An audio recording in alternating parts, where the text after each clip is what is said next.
Hi viewers, 4.5 కోట్ల రూపాయల విలువైన వజ్రఖచితమైన బంగారు ఆభరణం తిరుమల శ్రీవారికి ఈ మహత్తరమైన కానుకను సమర్పించిన వ్యక్తి బిలియనియర్ కాదు, దేశంలోనే అగ్రశ్రేణి వ్యాపారవేత్త కూడా కాదు. మనందరికీ ఎంతో సుపరిచితమైన నీలోఫర్ బాబురావు గారు. నీలోఫర్ బాబురావు గారి అద్భుతమైన జీవిత యాత్ర ఏ విధమైందో ఈరోజు చూద్దాం. రోడ్డు మీద అడుక్కునే స్థితి నుంచి ఒక చిన్న టీ కొట్లో క్లీనర్గా తన ప్రయాణం మొదలుపెట్టి నేడు కోట్ల వ్యాపార సామ్రాజ్యాన్ని స్థాపించిన ఓ సామాన్యుడు బాబురావు. కష్టపడితే దైవం కూడా తోడుంటాడని నిరూపించిన ఆయన జీవిత కథ మనందరికీ ఒక స్ఫూర్తినిస్తుంది. ఆయన దానం వెనుక ఉన్న అసలు కారణం ఏంటి, ఆయన ఎదిగిన తీరు ఏమిటి, ఈరోజు ఆ వివరాలను తెలుసుకుందాం. ఇటీవల తిరుమల శ్రీవారికి 4.5 కోట్ల విలువ చేసే ఓ బంగారు యజ్ఞోపవేతాన్ని బాబురావు గారు సమర్పించిన విషయం రాష్ట్రం నలుమూలన చర్చనీయాంశమైంది. అంబానీ లాంటి వాళ్ళు 100 కోట్లు విరాళంగా ఇచ్చిన రాని గుర్తింపు బాబురావు గారికి ఎందుకు వచ్చింది? ఎందుకంటే ఆయన ఇచ్చింది కేవలం ధనం కాదు, తన కష్టాన్ని, జీవితంలో చూసిన దైవలీలను జోడించి ఇచ్చిన భక్తి కానుక. బాబురావు మాటల్లో చెప్పాలంటే, తాను దర్శనానికి వెళ్ళినప్పుడు ఆలయంలో యజ్ఞోపవేతం ఇస్తావా అన్న మాట వినిపించిందట. దానిని స్వామివారి ఆజ్ఞగా భావించి 4 రోజుల్లోనే వజ్రం ఖచిత ఆభరణాన్ని చేయించి తెచ్చానని చెప్పారు. బాబురావు గారి గతం గురించి తెలుసుకుంటే నిజంగా కన్నీళ్ళు వస్తాయి. చిన్నప్పుడే ఆదిలాబాద్ నుంచి పొట్ట చేత పట్టుకొని హైదరాబాద్కు చేరుకున్నారు. టికెట్ లేకుండా రైల్లో వచ్చి మొదట్లో ఓ బట్టల దుకాణంలో చేరిన కేవలం 15 రోజుల్లోనే ఆయన పడిపోయింది.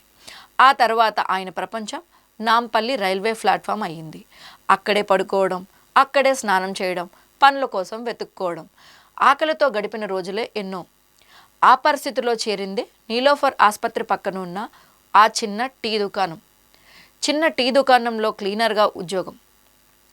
క్లీనర్గా ఉన్న బాబురావు గారి చురుకుదనం, కష్టపడే తత్వం, నిజాయితీ ఇవన్నీ యజమానిని ఆకట్టుకున్నాయి. దీంతో మొదట వెయిటర్గా, ఆ తర్వాత సూపర్వైజర్గా, చివరికి టీ మాస్టర్గా ప్రమోషన్ లభించింది. టీ మాస్టర్గా ఎదిగిన తర్వాత యజమాని ఓ అద్భుతమైన నిర్ణయం తీసుకున్నారు. దుకాణాన్ని బాబురావుకు అప్పగిస్తూ ఇక్కడ ఇరానీ చాయ్, ఉస్మానియా బిస్కెట్లు మాత్రమే అమ్మాలి అన్న షరతు పెట్టారు. ఆ రోజు నుంచే బాబురావు గారికి అదృష్టం కలిసి వచ్చింది. నీలోఫర్ టీ కొట్టు 3 పువ్వులు 6 కాయలుగా అభివృద్ధి చెందింది. నేడు 3 బేకరీలు, నగరంలో అనేక నీలోఫర్ టీ స్టాల్స్తో కోట్ల రూపాయల సామ్రాజ్యాన్ని స్థాపించారు.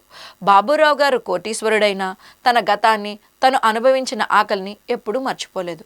అందుకే ఇప్పటికీ నీలోఫర్ ఆసుపత్రికి వచ్చే పేద రోగులకు, వారి సహాయకులకు ఉచిత భోజనం పెడుతుంటారు.